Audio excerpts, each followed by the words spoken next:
Zee Marathi, चर्चाही होणारच।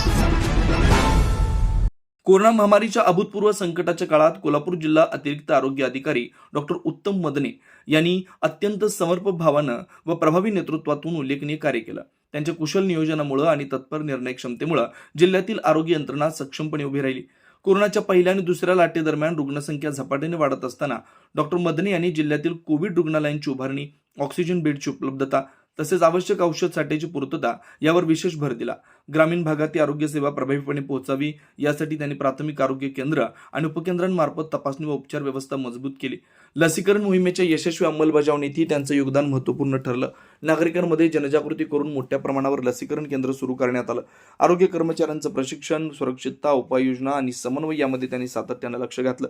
तसेच होम आयसोलेशन व्यवस्थापन, संपर्क शोध आणि टेस्टिंग वाढवण्यासाठी विशेष पथकं स्थापन करण्यात आली। त्यांच्या नेतृत्वाखाली जिल्हा प्रशासन, स्थानिक स्वराज्य संस्था आणि स्वयंसेवी संघटनांमध्ये प्रभावी समन्वय साधला गेला। डॉक्टर उत्तम मदने यांच्या कार्यामुळे कोल्हापूर जिल्ह्यातील कोरोना नियंत्रणाला मोठी मदत झाली। त्यांच्या सेवाभावी वृत्तीचं सर्व स्तरातून कौतुक होतंय। महामारीच्या कठीण काळात त्यांनी दाखवलेली कर्तव्यनिष्ठा आणि संवेदनशीलता ही आरोग्य क्षेत्रासाठी प्रेरणादायी ठरली। आज त्यांच्या वाढदिवसानिमित्त सर्वच राजकीय, सामाजिक, शैक्षणिक क्षेत्रातून त्यांच्यावर शुभेच्छांचा वर्षाव होतोय। कुंभोज प्रतिनिधी विनोद शिंगे।